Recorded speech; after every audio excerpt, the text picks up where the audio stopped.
Fala Fogão, tá começando a segunda edição do Radar Alvinegro, terça-feira, 23 de janeiro. Tô aqui novamente para a gente poder seguir trocando uma ideia a respeito das últimas novidades do noticiário botafoguense. Temos, por exemplo, a atualização sobre a situação do volante Alan.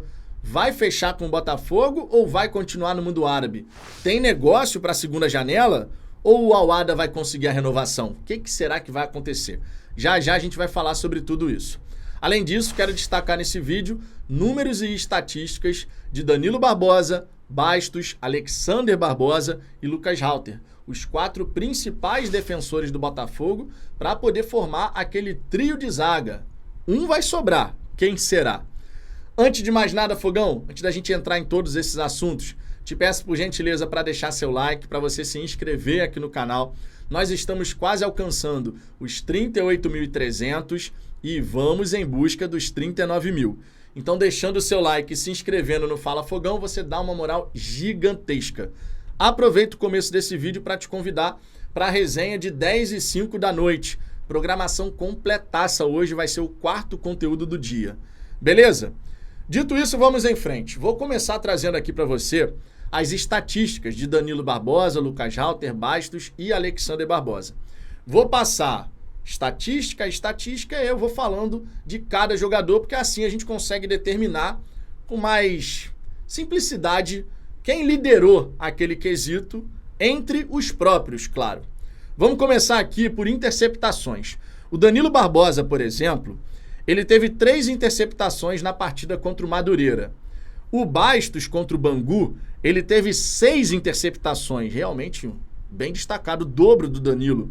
O Alexander Barbosa conseguiu 4 interceptações e o Lucas Halter, e aí tem uma observação, foi o único zagueiro que jogou uma partida contra o Madureira e parte do segundo tempo contra o Bangu. Então foi o único que teve a oportunidade de jogar mais que 90 minutos até aqui. Fica essa observação. O Lucas Halter, ele conseguiu 6 interceptações. Tá? Por isso que eu fiz essa observação, porque acaba que ele tem ali interceptações por jogo, a média. Então, como foram 3 por jogo, são 2 partidas que contam, 6 interceptações.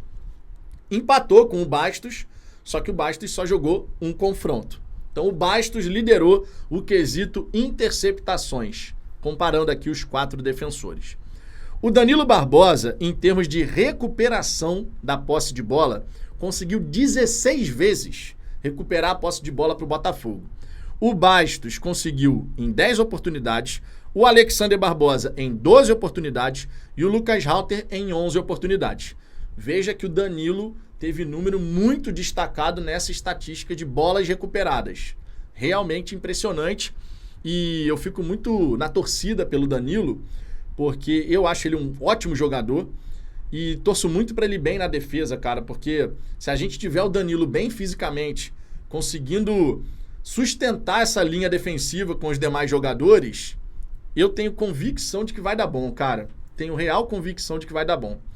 Seguindo aqui para a próxima estatística, dribles sofridos. O Danilo foi driblado uma vez, o Bastos foi driblado uma vez também, o Alexander Barbosa foi driblado 3 vezes e o Lucas Halter foi driblado uma vez. O Alexander Barbosa, acaba sendo destaque negativo, porque essa é uma estatística ruim, quantas vezes você foi driblado, e o Lucas Halter, que jogou mais minutos que todos os outros, acabou sendo driblado apenas uma vez. Então, nesse quesito aqui, ele liderou pelo ponto de vista positivo. Temos também cortes por jogo. Tramontina, o Danilo Barbosa conseguiu 4 cortes, o Bastos conseguiu 2 cortes, o Alexander Barbosa 2 cortes e o Lucas Halter 5 cortes. Lidera também essa estatística, claro, considerando que tem minutos a mais, novamente destacando esse elemento. O Danilo Barbosa cometeu um erro que gerou uma finalização do adversário. A mesma coisa vale para o Alexander Barbosa. O Lucas Halter cometeu 2 erros que geraram finalização. Já o Bastos não cometeu nenhum erro que gerou finalização do adversário. Quais desses zagueiros, na sua opinião, com base nesse desempenho inicial, e ainda tem muito para acontecer, mas qual que seria o seu trio de zaga? Algo me diz que o Bastos vai chegar firme nessa briga, irmão. Algo me diz, de verdade. Não sei por quê. Não é contra o Bangu a partida dele e tal, mas algo me diz, cara, que ele vai chegar firme para brigar por titularidade. Que de repente a gente vai ter um trio ali formado por Danilo, Bastos e Alexander Barbosa. É uma possibilidade. É uma possibilidade. Eu gostaria de ver, inclusive, esses 3 jogadores atuando juntos. Será que teremos essa chance contra o Boa Vista? Qual que seria o seu trio de defensores, não de zagueiros, porque o Thiago Nunes nem gostou quando... Não é que não gostou, mas ele preferiu corrigir. Não são 3 zagueiros, são 2 zagueiros e 1 volante, para poder fazer a saída ali pela direita. Então eu vou chamar aqui de defensores. Mas qual seria o seu trio de defensores para essa sequência? Imaginando assim, esses aqui serão os titulares. Qual é a sua preferência? Comenta aqui embaixo que eu quero saber a sua opinião. Agora, Fogão, falando a respeito dessa situação do Alan, o Wellington Arruda, no canal Panorama Botafoguense, trouxe uma atualização dizendo que o Al-Wahda está buscando a renovação de contrato com o Alan. Você sabe bem que não tem condição de você competir financeiramente com os petrodólares. Fica realmente complicado. No mundo árabe, os caras ganham muita grana. Para o Alan voltar ao futebol brasileiro, ele tem que abrir mão de algumas cifras. E lá no Al-Wahda, ele é capitão, ele é destaque, é muito querido, também tem um carinho pelas pessoas que trabalham lá no clube e tudo mais. É uma situação complicada.